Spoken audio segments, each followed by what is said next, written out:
और 17 सितंबर को जब मोदी जी का बर्थडे, उस दिन देश के युवाओं ने मिलकर शायद डिसाइड करा है कि बेरोजगारी दिवस मनाएंगे। बताओ क्या?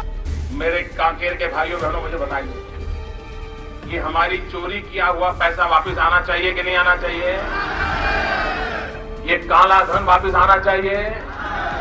ये चोर लुटेरों से एक एक रुपया वापस लेना चाहिए?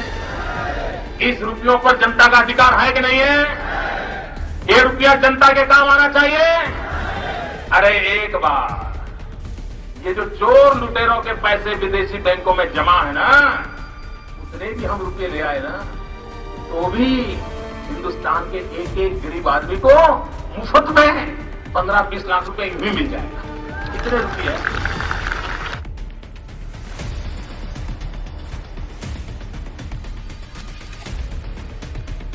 झारखंड की कई माताएं बहनें दिल्ली के अंदर बर्तन साफ करने के लिए मजबूर हो जाती है।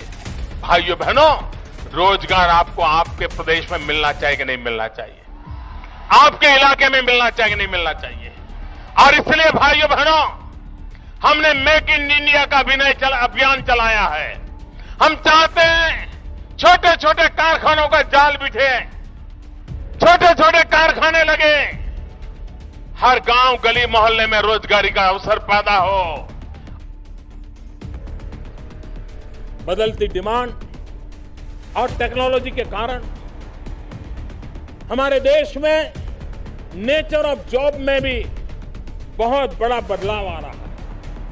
रोजगार से जुड़ी योजनाओं में, ट्रेनिंग के तरीके में 21वीं सदी की आवश्यकताओं के अनुसार मानव संसाधन के विकास के लिए भारत सरकार ने अनेक नई योजनाएं हाथ में ली। नौजवानों को बिना गारंटी बैंकों से पैसा मिले, इसके लिए बहुत बड़ा अभियान चलाया है। हमारा नौजवान अपने पैरों पर खड़ा हो, वो रोजगार पाने वाला नहीं, रोजगार देने वाला बने। और 125 करोड़ के देश को नौकरियों से रोजगार देना असंभव होता है। अगर आपके जी टीवी स्टूडियो के बाहर कोई पकोड़े बेचता है और शाम को 200 रुपया कमा करके घर जाता है, उस व्यक्ति को आप रोजगार मानोगे कि नहीं मानोगे?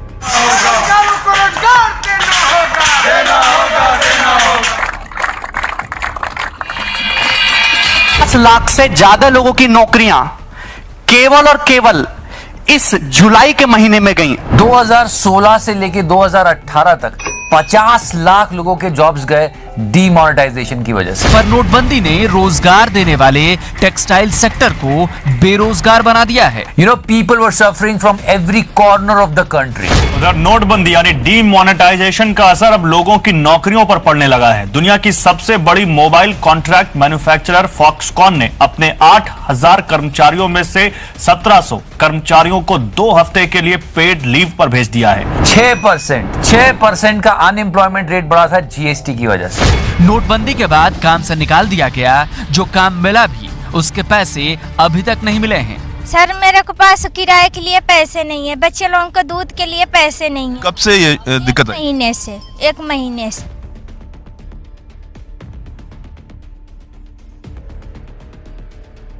रेलवे का निजीकरण किसी भी सूरत में नहीं करेगी ये सरकार। रेलवे का प्राइवेटाइजेशन नहीं होगा। पैसे लगाए जाएंगे रेलवे में, चाहे वो डॉलर हो या कोई और पैसे हो। टेक्नोलॉजी ली जाएगी, लेकिन रेलवे का प्राइवेटाइजेशन नहीं होगा। प्रधानमंत्री नरेंद्र मोदी का ऐलान।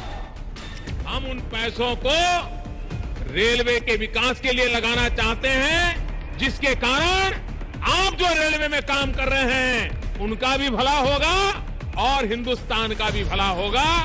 रेलवे का प्राइवेटाइजेशन नहीं होने वाला है। Yes, again for students, 9 बजे 9 मिनट। हम अपना अधिकार मांगते, नहीं चलेगी। ये भी अनएम्प्लॉयमेंट की प्रॉब्लम को समझाने के लिए है कि भैया देखो, बहुत परेशान है स्टूडेंट्स। जी और नीट की एग्जाम्स चल रही है, दुनिया में नंबर 2 पे है भारत कोरोना में, फिर भी एग्जाम्स चल रही है। और साथ ही साथ जो अभी प्राइवेटाइजेशन होगा, क्योंकि अभी करना ही पड़ेगा प्राइवेटाइजेशन, अगर ये होगा तो जॉब्स जाएंगी, तो उसको रोकने के लिए बेचारे स्टूडेंट्स फिर 9 बजे ये कर रहे थे। हम अपना अधिकार मांगते। जिस प्रकार से डॉलर मजबूत होता जा रहा है, रुपया कमजोर होता जा रहा है, विश्व व्यापार में भारत टिक नहीं पाएगा। हमारे व्यापारी जो माल बाहर भेजते हैं, हमारे व्यापारी जो माल बाहर चलाते हैं, इस बोझ को सह नहीं पाएंगे। इवन भारत सरकार जो चीजें लाती है, भेजती है, उसको सहना मुश्किल होता है।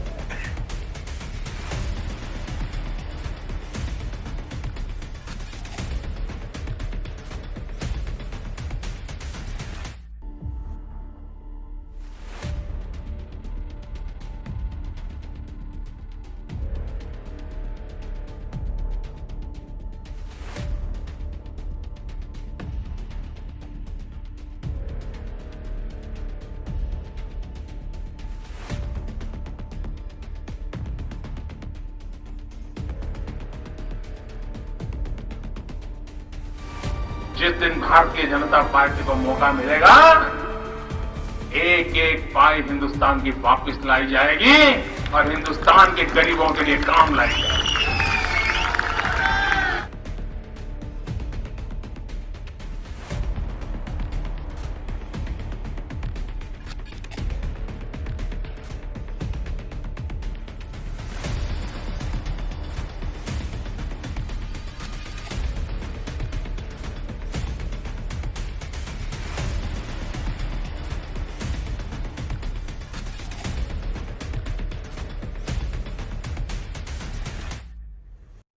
वर्ल्ड वॉर 2 के बाद से सबसे बड़ी इकोनॉमिक क्राइसिस पूरे वर्ल्ड पर आई। दुनिया भर की सरकारों ने नौकरी क्लास को राहत पैकेज दी। महामारी शुरू होने के साथ ही बेरोजगारी भत्ता दिया जाने लगा। भारत ने मिडिल क्लास को पेंशन के भरोसे छोड़ दिया है।